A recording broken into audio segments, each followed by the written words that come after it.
Assalamualaikum warahmatullahi wabarakatuh. Saya Rodatun Ismatika. Di sini saya akan mempraktikkan atau replicate dari expenditure cycle. Nah, yang pertama kita akan melakukan understanding data dengan memverifikasi apakah datanya itu sudah valid atau belum. Kita bisa di purchase order, kemudian kita pilih data and verify. Nah, ini fields-nya kita add all.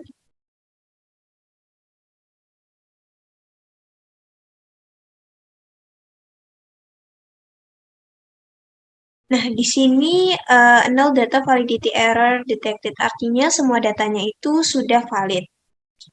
Nah, selanjutnya kita akan melakukan uji asersi dari akurasi dan completeness. Nah, yang pertama, untuk menguji yang unusual trend dari disbursement voucher, kita bisa menggunakan stratify and classify.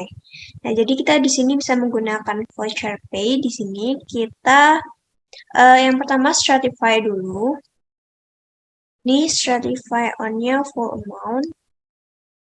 Sini minimumnya misalnya 1.000, maksimumnya adalah 8.000. Oke. Nah, di sini kita bisa lihat sebanyak 225 count cukup signifikan ya untuk 100 sampai 799. Ini artinya terlalu banyak transaksi pembelian yang nominalnya itu sebenarnya kecil-kecil. Nah, ini menunjukkan ketidakefisienan.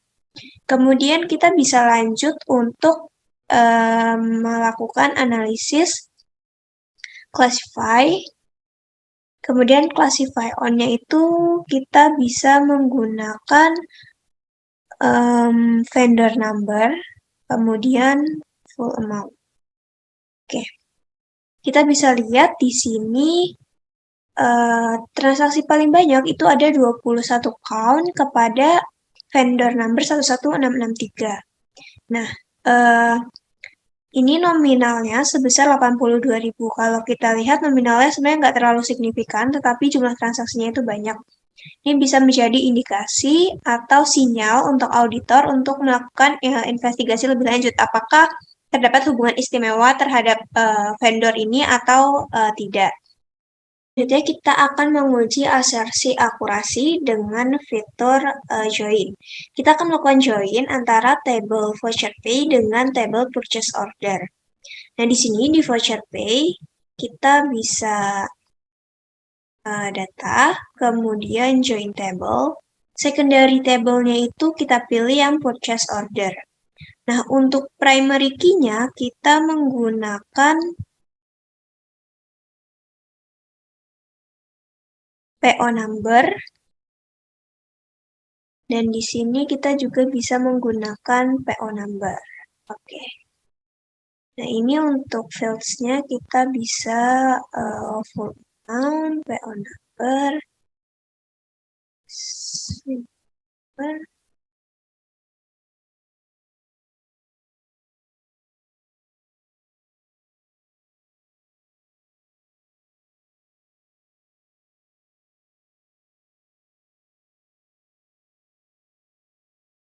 Di sini kita bisa beri nama tes akurasi. Oke. Nah, kemudian ini bisa disusun dulu.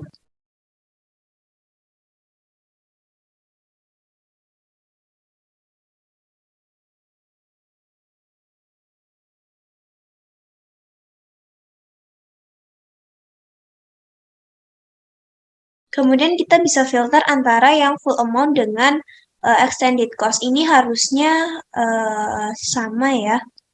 Kita bisa filter. Sini full amount. Kita cari yang tidak sama dengan extended cost. Oke.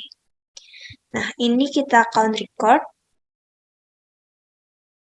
Ternyata ada 21 record yang mana full amount-nya itu tidak sama dengan X. Jadi indikasi juga ya untuk auditor.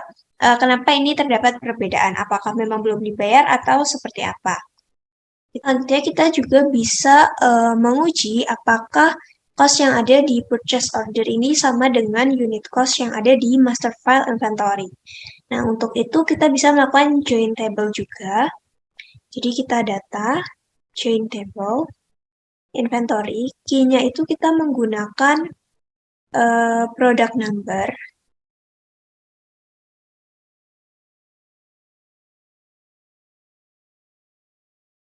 Nah, di sini kita fields-nya itu PO number dan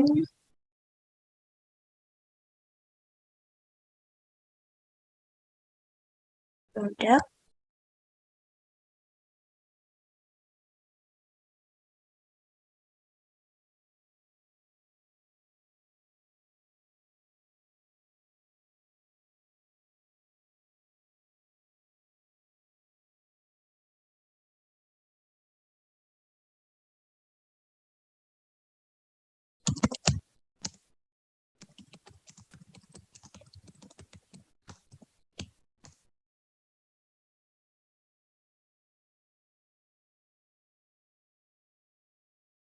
Di sini kita bisa edit view filter yang cost tidak sama dengan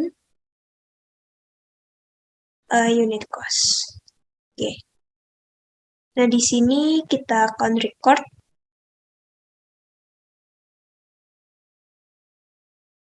Ada 17 record yang mana cost dari produknya itu berbeda antara yang di order dengan di master file inventory. Nah, ini juga bisa dilakukan pengecekan lebih lanjut oleh auditor apakah memang ini terjadi error atau fraud atau memang ada perubahan harga.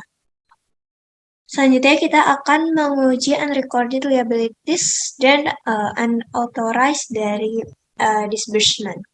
Nah, itu kita bisa menggunakan join atau kita bisa menggunakan relate table juga. Nah, di sini saya akan menggunakan relate table.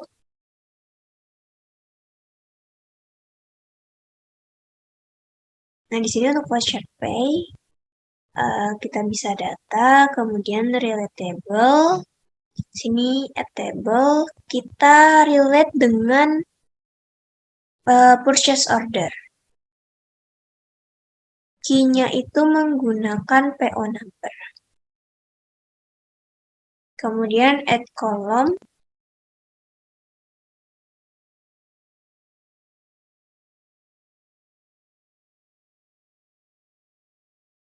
Add column. Kita pilih from table-nya dari purchase order. Pilih yang PO number. Oke. Nah,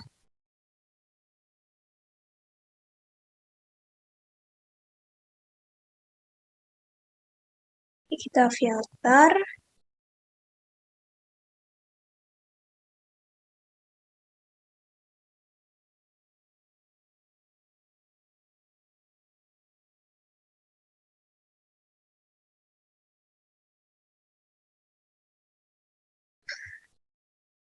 Nah, jadi di sini itu tidak ada ya, artinya semua pembayaran ke vendor itu memang sudah tercatat di purchase order. Kemudian kita bisa cek untuk unrecorded liabilities-nya.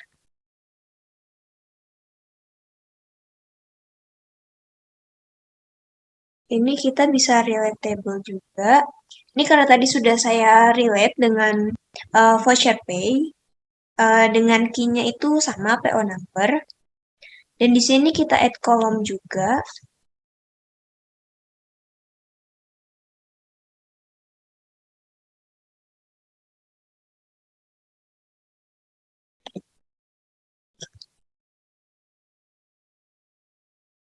Nah, di sini kita bisa lihat bahwa ada beberapa PO number yang belum ada di voucher pay.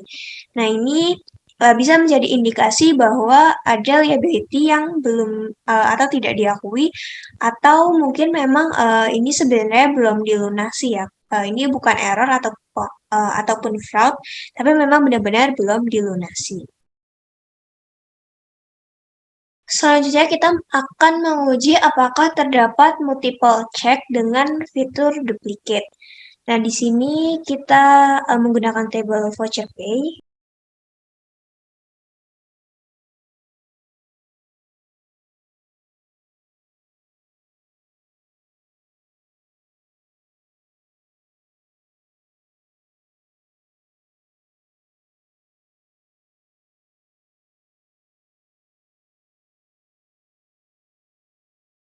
Nah, di sini ada pembayaran untuk PO number yang sama, yaitu 12977 nominalnya berbeda. Jika kita lihat untuk di purchase order 12977, oke, selanjutnya kita akan menguji payroll menggunakan fitur Stratify. Jadi kita di sini akan menstratifikasi salary dari masing-masing employee. Kita bisa menggunakan analyze, kemudian stratify. Stratify on-nya ke salary dan subtotalnya juga salary. Di sini minimumnya kita buat 0, maksimumnya kita buat 55.000. Nah, di sini kita bisa lihat record terbanyak itu pada salary 2.000 sampai 27.000 ya. Dan jika kita analisis ini masih di rentang yang wajar, tidak terlalu signifikan juga. Sekian pembahasan saya untuk mereplikat expenditure cycle di ACL. Kurang lebihnya mohon maaf. Wassalamualaikum warahmatullahi wabarakatuh.